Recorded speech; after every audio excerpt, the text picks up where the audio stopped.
"You have 5 minutes to get out of here or I'll take Sophie forever." Evelyn Thornton's threat rang out like a knife, cutting through Lila Hayes's heart. Under the 108-degree Fahrenheit Nevada desert sun, Lila knelt on the shoulder of the Reno highway, clutching her 4-year-old daughter Sophie, who burned with fever and breathed as weakly as a candle about to go out. Inside, Lila raged a storm: fear, despair, and, above all, a fierce love that would not be extinguished. Blood trickled from her forehead, but she felt no pain, only the terror of losing her child. Cars sped by. Nobody stopped. Then a man stepped forward, removed his coat, and said, "Come with me." Could this act of kindness save Leela and her daughter? Watch this story and subscribe to 30 Millionaire Stories to discover more journeys of healing that will touch your heart. As a child, Lila often stood in the dry grass field before her porch, gazing up at the sky ablaze with Elko, Nevada's sunset. In her eyes lay a dream: to leave this tiny town, to live a bigger, freer life, to be loved like the heroine in the fairy tales she read each night. She never imagined that dream would lead her to life's darkest place. Jacob Thornton entered Lila's world like a whirlwind, elegant, composed, with a gaze that made you feel you were the only one. He was heir to Thornton Hotelsa, luxury empire spread across the American West. They met at a Reno community fundraiser, and Jacob invited Lila to dinner. Then a second dinner, a third. After 3 months, he knelt on snow-capped Sierra Nevada peaks and offered her a rare blue diamond engagement ring. From a penniless girl, Lila stepped into the opulent Thornton mansion where every marble floor tile whispered of an aristocratic bloodline stretching back generations. But fairy tales only last until the teller stops lying. After the wedding, Jacob's true nature emerged: controlling, cold, insecure. He demanded Lila account for every expense, whether a lipstick or the bouquet she'd bought for the dining table. Her old friends? Cheap. Calls home? Pointless. Every word she spoke, every step she took, fell under Jacob's judgmental gaze. Then Sophie was born, a tiny angel with honey-brown eyes and a cry as soft as the morning breeze. But instead of softening Jacob, she made him harsher. "You don't know how to care for our child," he once yelled when Sophie ran a mild fever. "You're a failure. I should never have married you." His words cut into Lila like cold steel. Yet she stayed for Sophie, for the fragile hope that Jacob might change. Until that fateful night. Jacob drank alone in his study for 3 hours. Lila heard shattering glass but dared not approach. When he bolted from the house, keys in hand, she clutched Sophie and prayed. Then a screech of brakes and the crash of metal ended it all. Jacob's car slammed into the old oak at the road's end. He died instantly. At the funeral, no tears were spared, for Lila only icy stares. At the center stood Evelyn Thornton, Reno's most powerful woman and Jacob's mother. She looked at Lila as if she were an indelible stain. Before the assembled family, she declared, "You drove him to this. You're a murderer masquerading as a widow." Lila stood silent, speechless. A week later, Evelyn appeared outside Lila's bedroom holding a paper. No warning, no sympathy. "Leave by dawn. No property. No money. You don't deserve Sophie." The Thornton gates slammed shut behind Lila, taking with them everything she had once believed was family. In her arms, feverish Sophie burned. Her cheeks were hot. Her breath rushed. Lila's trembling fingers dialed her mother in Elko. On the other end came a voice as cold as an October gust. "You chose the wrong man. Don't bring your problems here." The line went dead. No one left. No home left. On that lonely road, under the pale yellow glow of an abandoned gas station, Lila sank to her knees and held Sophie tight. "I'm sorry. I will never let you go. Never." The night wind whispered through the dry grass witness to a mother's vow that would shape the rest of Lila's life. The Nevada sun didn't just scorch flesh, it also smoldered the fragile hopes in a young mother's heart. Lila sat motionless on the scorching pavement, her trembling arms wrapped around Sophie, her little girl, lying unconscious with pale skin and breaths so feeble they seemed ready to vanish into thin air. Sophie's cracked lips, tightly shut eyes, and soft moans whispered like a soul slipping away. Lila had no more tears to shed, no prayers left to utter. She simply sat there, numb, resting her head on her daughter's brow. The sun, as though understanding, pressed down ever heavier, as if determined to erase them both from existence. Then, a sudden sound cut through the heat. The rasp of tires over gravel, closer now. Slow and hurried, but enough to make Lila freeze. She did not look up. In the months living under the Thornton roof, she had learned that strangers carried two things: promises and price tags. But this time, there was no promise only, a shadow. A pair of worn leather boots emerged before her, dusty and frayed. They waited in silence. Then a voice deep, warm, neither too close nor too distant, said, "She needs water." Lila slowly raised her head. The glare made her squint, but the man's figure came into focus. In his early 40s, brown-black hair streaked with gray, sun-leathered face, and deep gray eyes that had seen too many unwelcome truths. He did not step forward or offer his hand. He simply placed a chilled bottle of water on the ground a few feet away, then stepped back, raising one hand gently. "I won't touch either of you, I just want to help." Lila stared at the bottle. Beads of condensation whispered, "Trust once more, for your daughter." She did not ask his name, nor did she look at him again. Tenderly, she laid Sophie across her lap, opened the cap, and let drop by drop fall to her daughter's parched lips.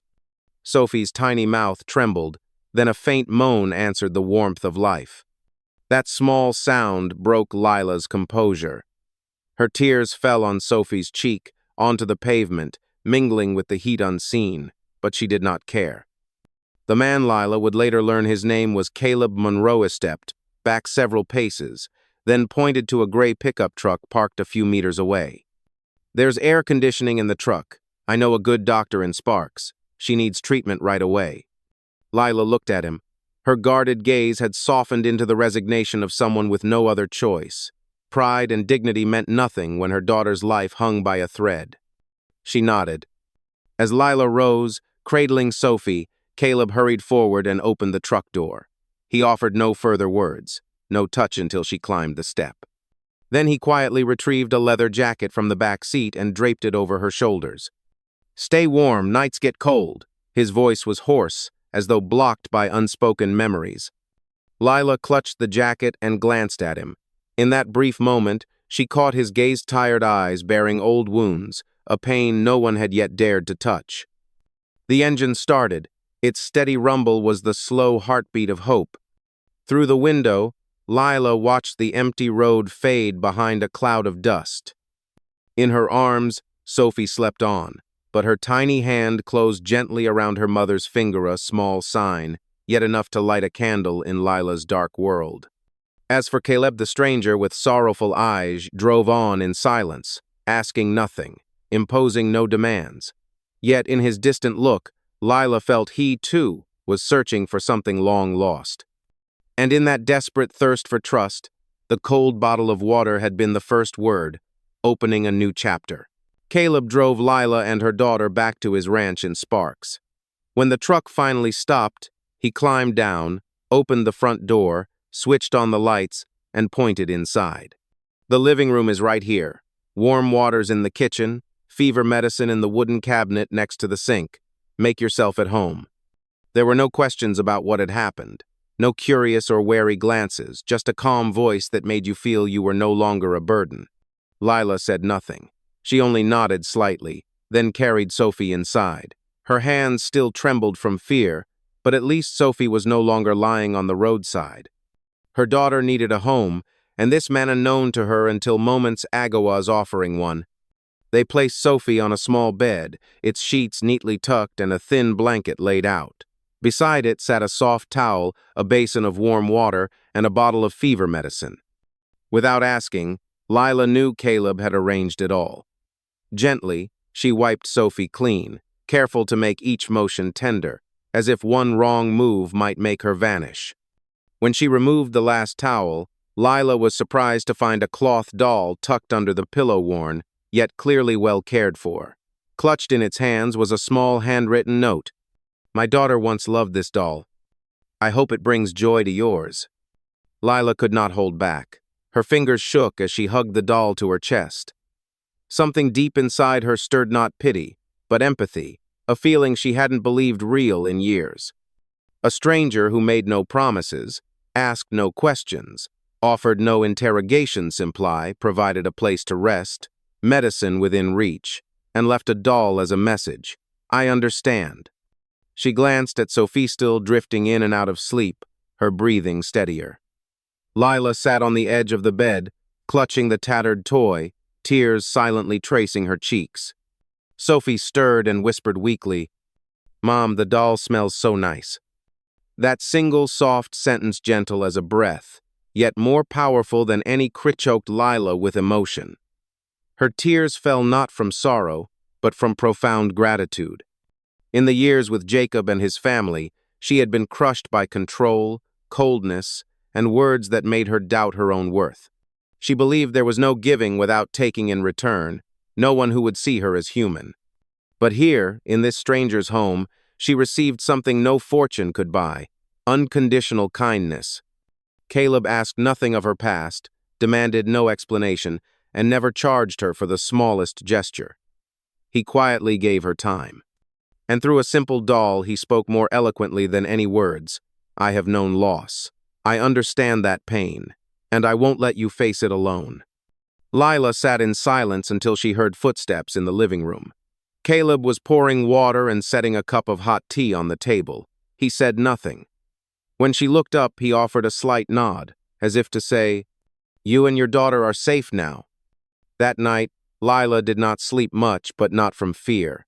For the first time in ages, she no longer had to remain on guard. She was allowed to relax, if only for a moment. And in that moment, she thought, no one can change the past, but perhaps kindness seven belated can still save what remains. A child, a mother, and a man carrying scars no one dared touch. All beginning with an old doll. A new story unfolding. Dear viewers, take a moment to relax or grab a drink, then continue listening. More surprises lie ahead. Comment 1 if you're enjoying the story, so we know you're still here. The next morning, gentle sunlight streamed through the crack in the door, illuminating Sophie's rosy cheeks. She no longer had a fever. Her breathing was steady, and her large, round eyes opened slowly, sparkling like a calm lake after a storm. When Lila touched her daughter's hand, Sophie gave a faint smile and whispered, "Mama." Just one word, but in Lila's heart something bloomed. That morning, after feeding Sophie the oatmeal porridge Caleb had prepared, Lila stepped into the garden. She saw Caleb kneeling beside an overgrown lavender bed choked with weeds. Without a word, she rolled up her sleeves and joined him, gently digging, weeding, and replanting each fragrant purple sprig. Silence stretched between them, but it was not oppressive. In that moment, the quiet itself brought comfort. After a while, Lila exhaled, her gaze fixed on the lavender. "Did you know Jacob once locked me in a room, just because I wanted to visit my parents?" Caleb looked up but did not interrupt. Lila continued, "He said I didn't deserve to go out, didn't deserve to be a mother. After every fight, I had to apologize even when I was in the right. I thought I'd grown used to it, but really, I was numb."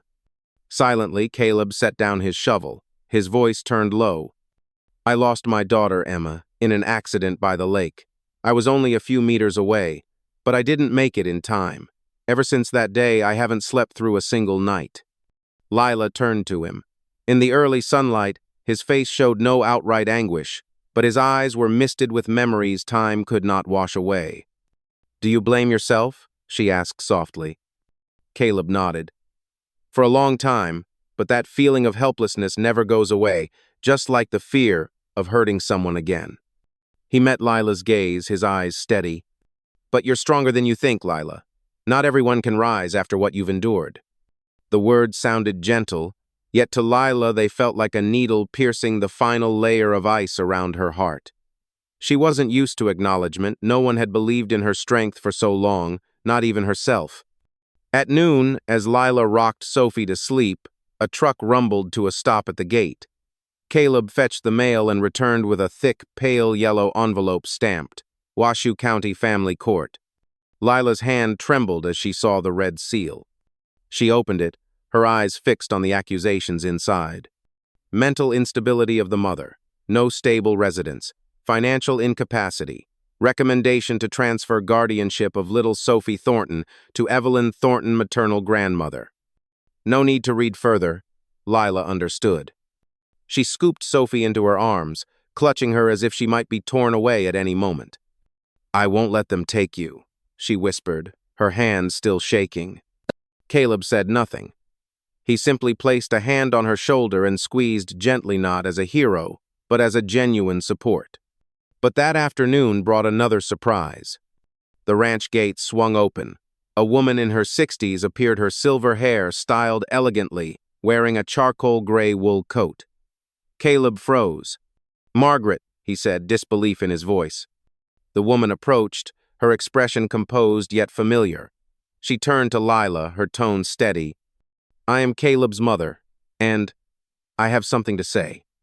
The air grew thick. Margaret sat in a chair and began. Caleb and Jacob were childhood friends. They grew up side by side. But when Caleb learned of Jacob's cruelty toward you, he confronted him harshly at a party. After that, they severed ties, forever. Lila went still, staring at Caleb, who kept his eyes fixed on the ground. Margaret continued, her voice free of blame, tinged with concern.